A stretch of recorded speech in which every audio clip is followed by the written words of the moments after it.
Hi guys, welcome back to another reaction video and thoughts here on our Eyes Your Eyes. I'm ready to watch episode 2 of season 4 of Golden Kamuy.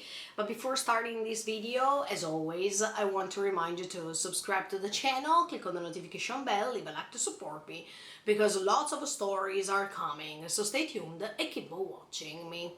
Okay, in the previous episode we saw that lots of them needs to reach Tsurumi, but at the same time Ogata is a mystery, is a presence. Let's see what happens. Are you ready to join me with these? Check it out. Ushiyama.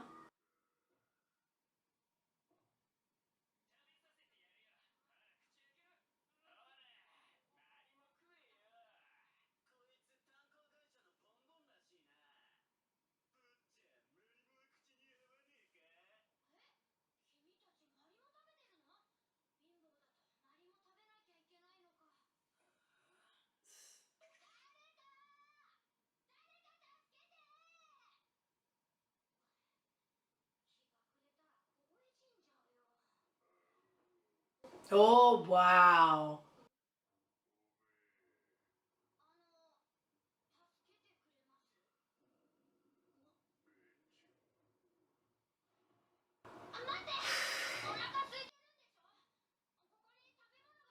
Yeah, he always wants a woman, doesn't it?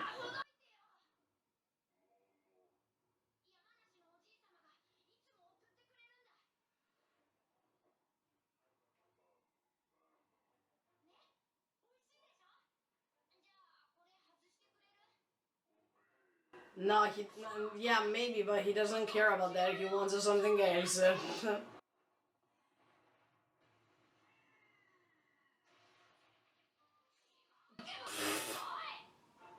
That was simple. I mean, just to untie him. Shiotaro. Kawaii. No, no, no, no.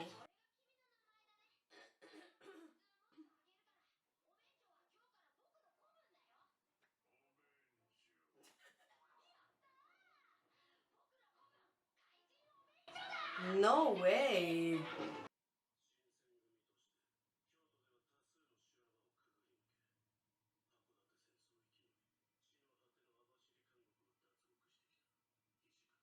Yeah. No. Of course. If you believe so, you're pretty stupid.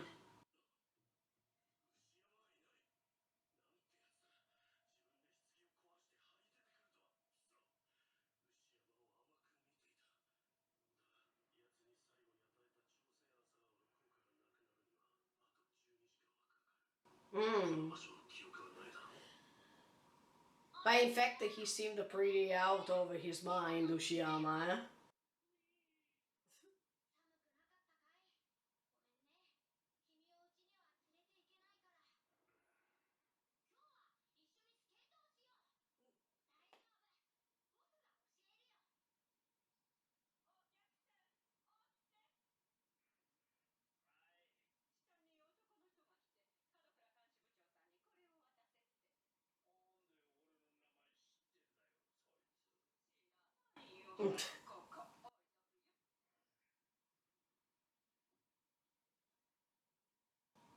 What's that?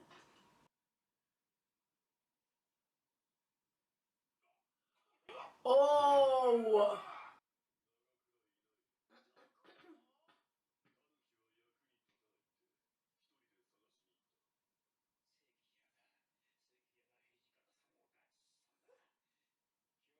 No, Hijikata wanted to be kidnapped, let's say.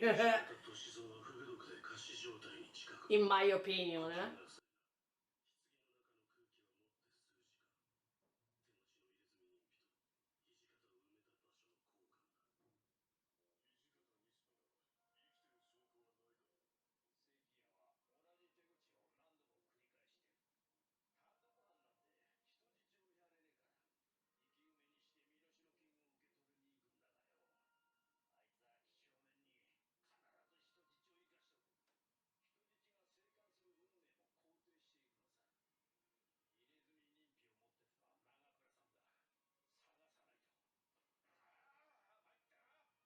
Wow, it's all a fight to reach these skins, eh? Everyone is ready to do the impossible to gain them.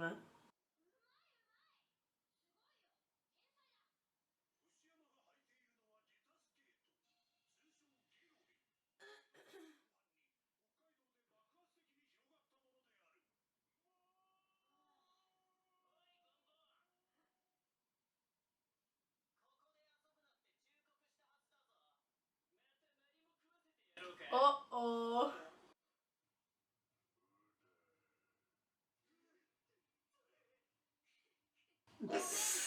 No! Now Chiyotaro feels like a boss.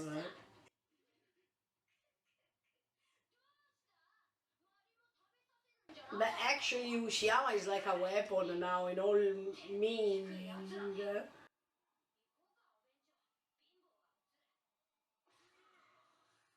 Whoa!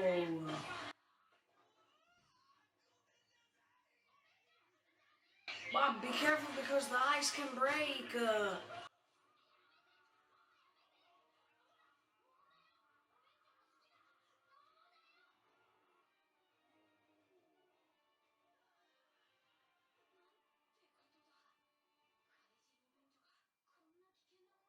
You don't even know how much he's scary. Yes!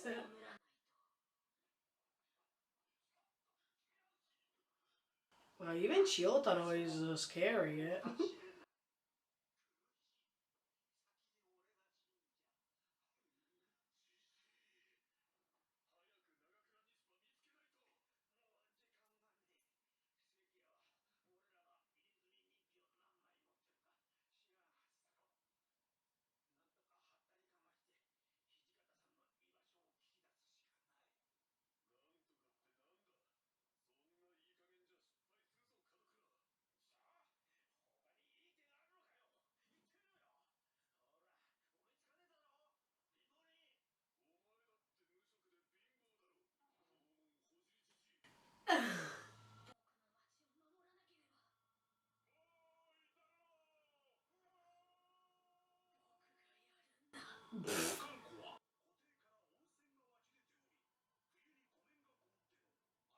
Ah.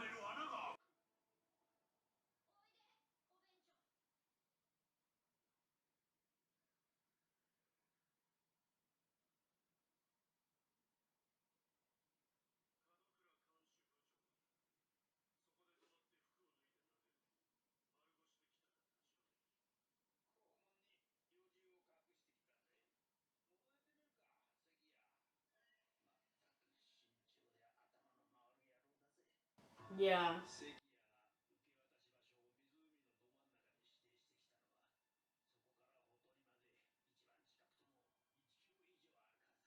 Mm.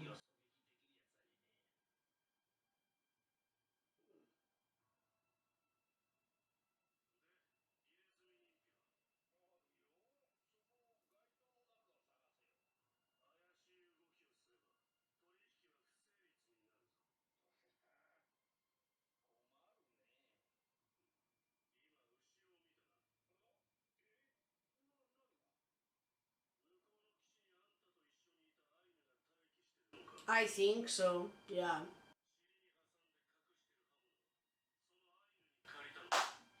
No way! Be careful, he put it. Oh my.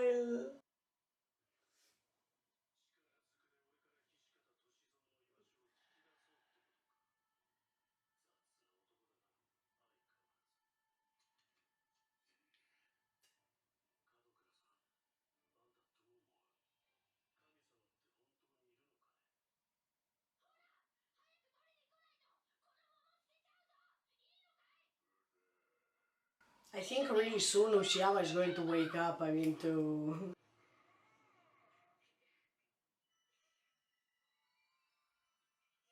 But. But how many memories he treasured with Ushiyama? Oh, But maybe these can help him to wake up. I mean, to regain his mind.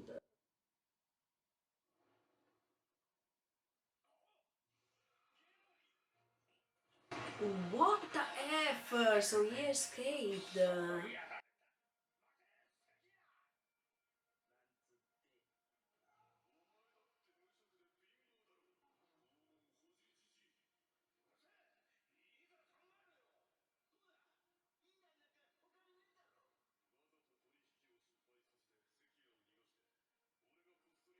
Eh, that was a nice plan.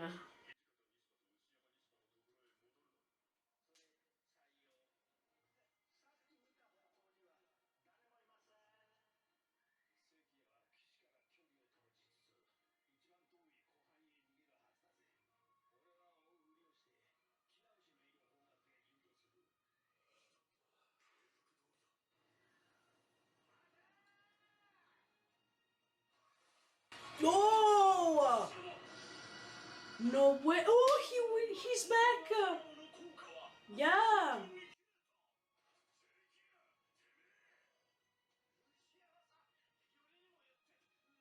It's a long story.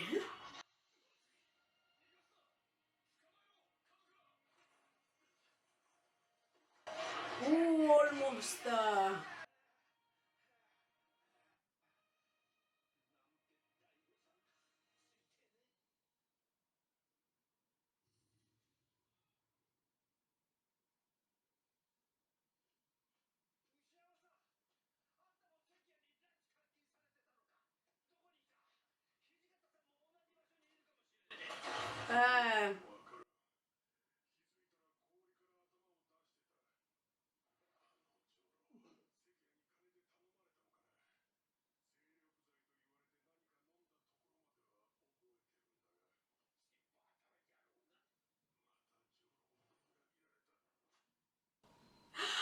yeah, the cocoon. Yeah,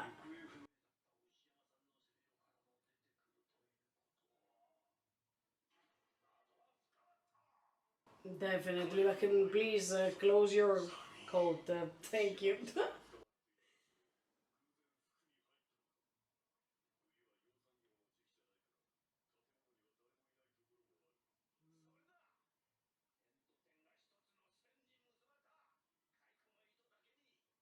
Mm.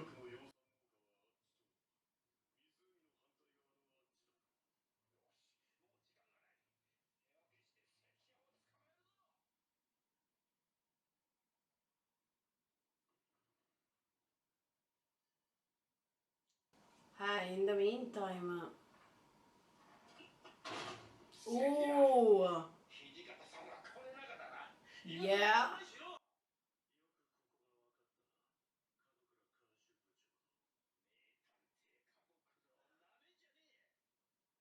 Bad luck, anyway. The bad luck chief, we should call him, eh?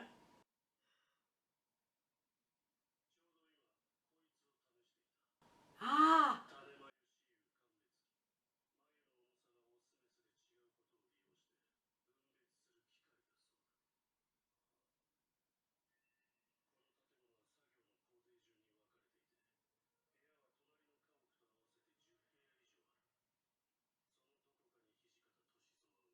Wow.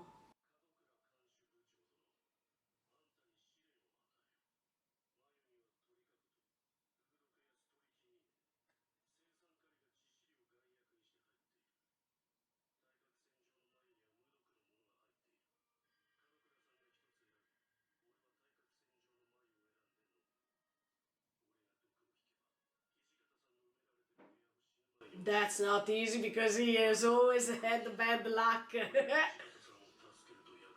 But in the previous episode, something confirmed him the contrary. I mean, he was lucky.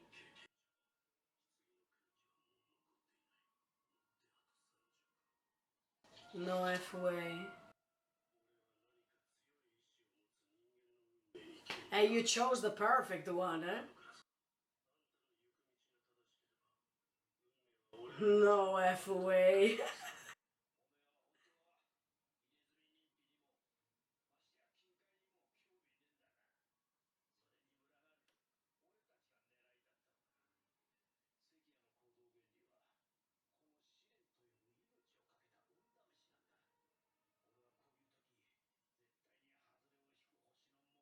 No, but never say never, Kadokura. The last time you were lucky. Wow. Well, let's try. Uh,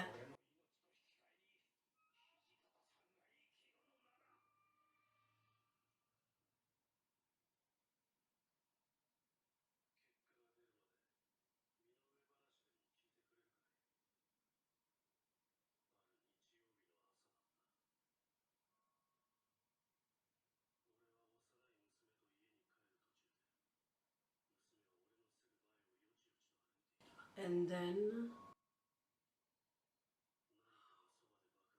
Ooh. Maybe it was during the war. No? I mean, the Hakodate War. Oh no. Ooh, terrible. Ah, by a lightning.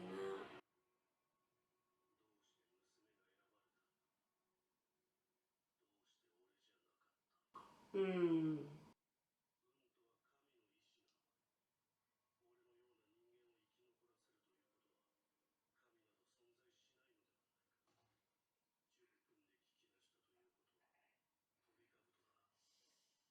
Oh no.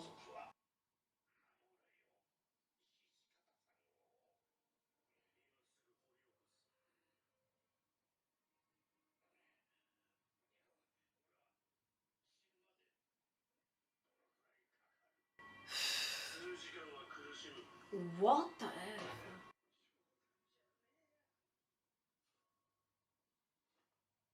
But can I say that maybe Hijikata is not there anymore?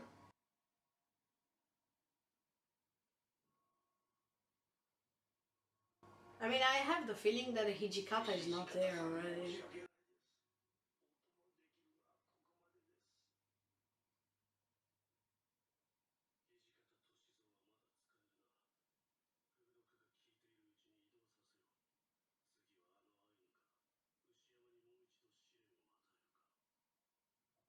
No, in my opinion, he's not there. Oh!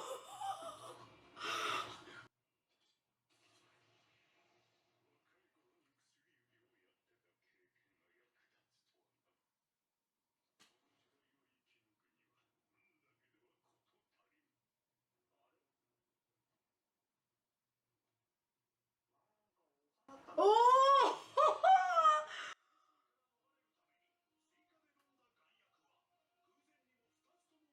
Wow, so with the same.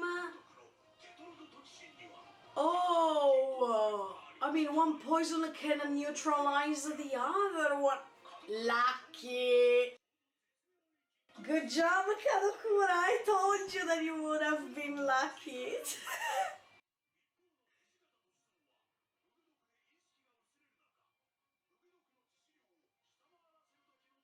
Okay, so he did the same. Hmm.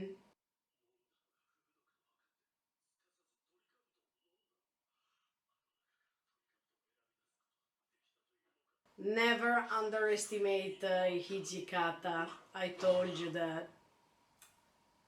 What the F?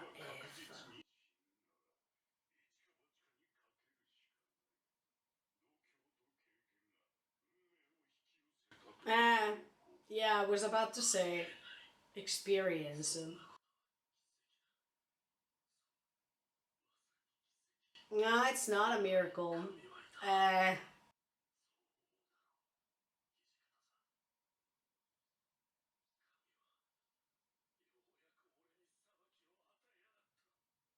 if you believe in God, definitely.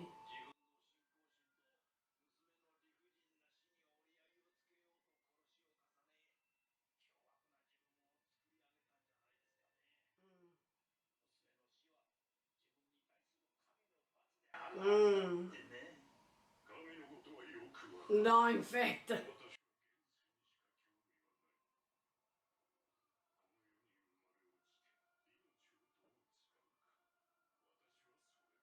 That's interesting.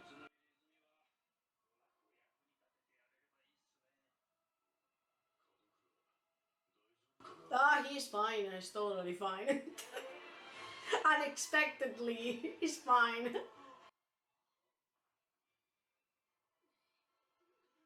Well, now look.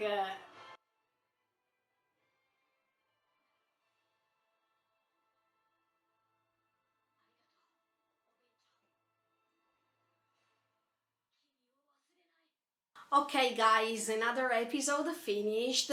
Definitely, this was more interesting than the previous one, as I was telling you already yesterday, because Golden Kamuy has this kind of structure of a plot. I mean, each season is following the same path. At the beginning is just an introduction, and then things are getting deeper and deeper.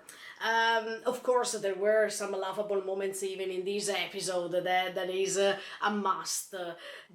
Talking about this Kadokura, this new character that appeared in this season, yeah, he always thought that he's having a bad luck in everything that he's doing, but actually, he doesn't realize that on the contrary, the more he says like this, the more life is proving him wrong. I mean, he's definitely lucky. Even in the previous episode, we could see that Kalokura was together with these other men and they were about to eat these fishes, but fortunately he slipped and these fishes full of poison went away. I mean, it went deep down in the ocean again. So that was a miracle, yeah, we should say, but we can also call it luck.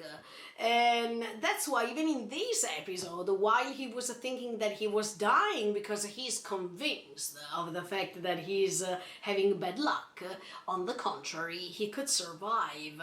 This episode was pretty interesting because here we understand that there are people who have some religious beliefs where people believe that they only relate to God and God is deciding everything that is happening to them.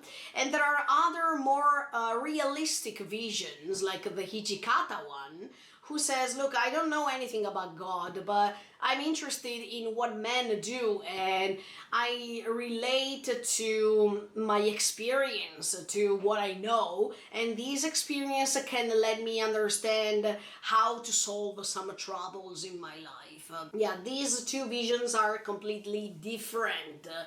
Because we could see even this other character that is called Sekia, who is trying to steal the skins from Hijikata, and we saw even his background story. We could see that Sekia had this strange relationship with God because suddenly one day his daughter died in front of his eyes because she was hit by lightning, and from that moment on Sekia was trying to challenge God to see if he could rebel at him, to see if he could contrast his huge power, also because he was really disappointed by its actions, because he thought that he chose his daughter to punish him. So he became pretty cold to life, and he has become even pretty meaningful as a person, because after the death of his daughter he couldn't care about anything anymore. So the only thing that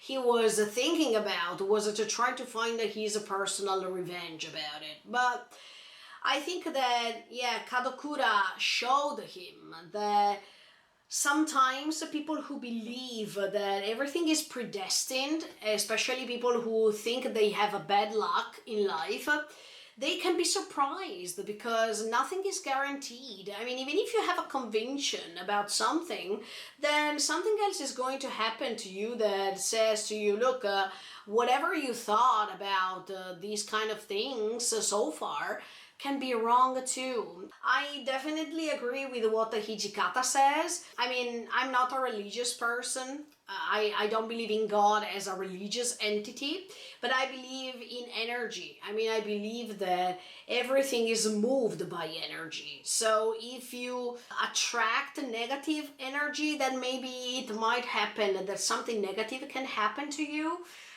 maybe as a karma, like in the case of Sekia, because he lost the confidence in life and he did meaningful things, and on the contrary, then something bad happened to him as a result of everything that he was doing.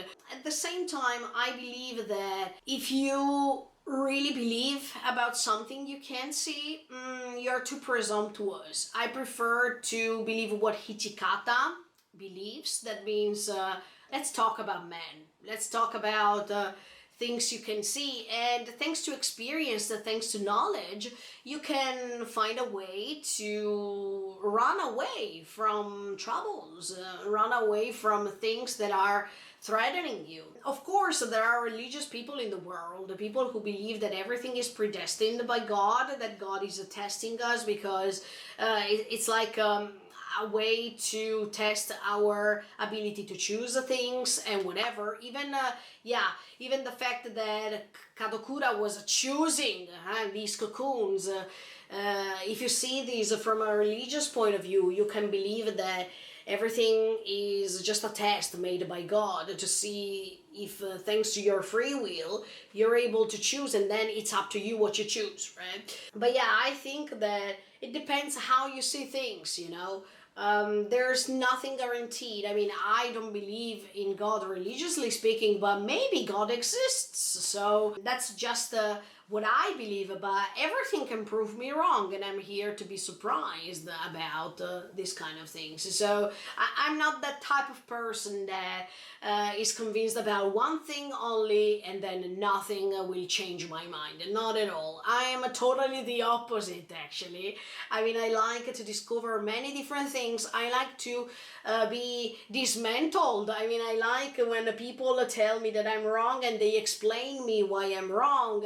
I'm always there to change my mind. So definitely, if one day suddenly God comes on earth and says, look, I'm God and I can prove you this and whatever, then I'm ready to change my mind, absolutely. But for the moment, when there are no evidences, when there are no proofs in front of my eyes, it's definitely hard for me to believe something that I can't see or I can't judge with my eyes. But by the way, I really liked that in a story like this, even this concept of God was explored somehow, and the differences between the people and their ways to fight against each other, that was completely different, if you noticed.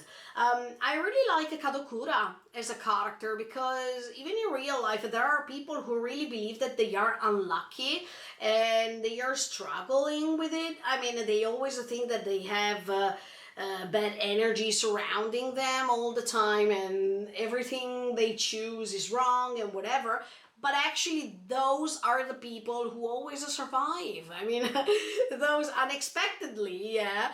Those are the people who say, oh, I'm not lucky, but then they find a way to survive and go on. So I like these type of characters.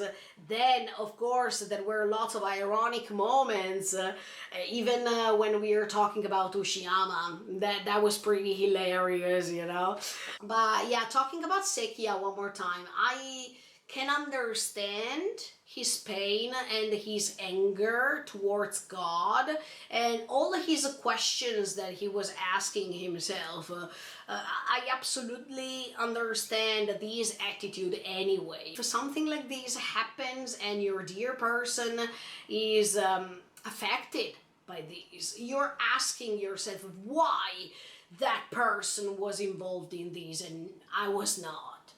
It's like when a dear person of us is feeling sick and he or she is struggling with huge pain and whatever, and most of the times we are asking ourselves why this kind of person has to feel such a pain for such a long time. Why this person and not another one? Why my family and not another family?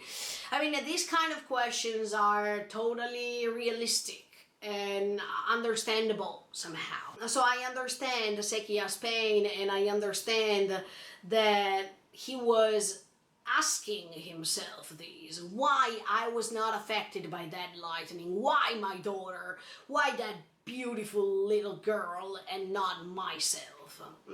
If God had to punish someone, why my daughter and not me? Some other people, believe in faith instead. I mean, they believe that faith can rule the world, and it's not something religious. I mean, they believe that destiny is predestined. And everything is happening just because it's already written. We talked about these so many times in many other stories, and then it's up to each person to believe what they believe and to think what they think. The good thing about this world, but even in this story, is that they are showing you that they all have different opinions. There is not an ultimate truth that we can follow, because everyone is free of thinking something different, and then life can show them what's going on. At the end of the day, Hijikata, that is the one of the most strategical character, as I told you yesterday, could make it. But I am not surprised about this, because Hijikata survived the Hakodate War, and we still don't know how many other things he survived from, because he's pretty mysterious as a character, and I think that until the end, we will never understand Hijikata's character completely. So that's why I keep wanting to go on, because not only for season 4, but even season 5 that will come, in those episodes we will find somehow the key about everything regarding this character.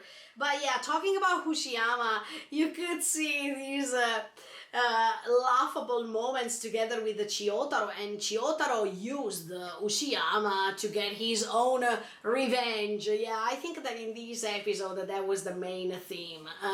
Revenge and trying to overcome these great obstacles in front of our lives. For Chiyotaro was these boys who were trying to bully him. He tried his best. As soon as he found someone really strong, Chiyotaro used Ushiyama to pretend to be the strongest and to let them feel afraid of him.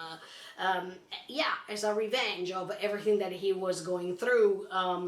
But at the same time, as soon as Chiyotaro realized how much Ushiyama is strong, he was saying, oh, he's pretty dangerous, because never say never, one day I can be the target.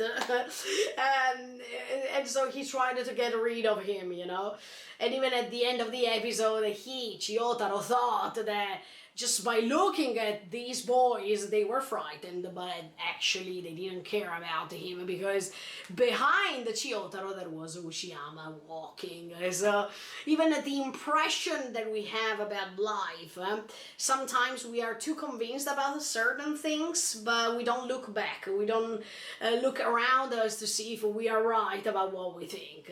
I like anime also because of this, because they have the ability to show you some deep stuff, some deep subjects in a different way. I mean, metaphorically speaking, symbolically speaking, all these kind of things that make these stories so great. In this episode, we couldn't see Sugimoto, Ashiripa, Shiraishi, and all the others. We couldn't see Ogata yet, so let's see what happens. But definitely everyone is trying to catch this gold. Everyone is trying his or her best to gain this immense treasure, and we still have to understand if this treasure really exists, because maybe it doesn't exist, maybe it's just a legend, maybe it's something else and it's called a treasure when it's just something else. So everyone is rushing to reach this goal, but what if once they reach it, it's something else? Never say never, we have to keep going on watching. But definitely you understand that people, when we talk about materialistic things, even if each of these characters have a different goal to reach, I mean, they want to reach the treasure but for a different reason, but everyone here is ready to do the impossible to reach this treasure, no matter how much it takes, no matter what do they have to do in order to reach it. So stay tuned and keep on watching, because this will be super interesting. I don't think that this treasure is the usual treasure that we are thinking, so let's see who's gonna find it too, because that's super interesting too. Stay tuned and keep on watching, guys. Thank you so much for the support, and see you tomorrow with episode 3 of Golden Kamuy season 4. Thank you so much, and bye, guys. See you in the next video. Bye.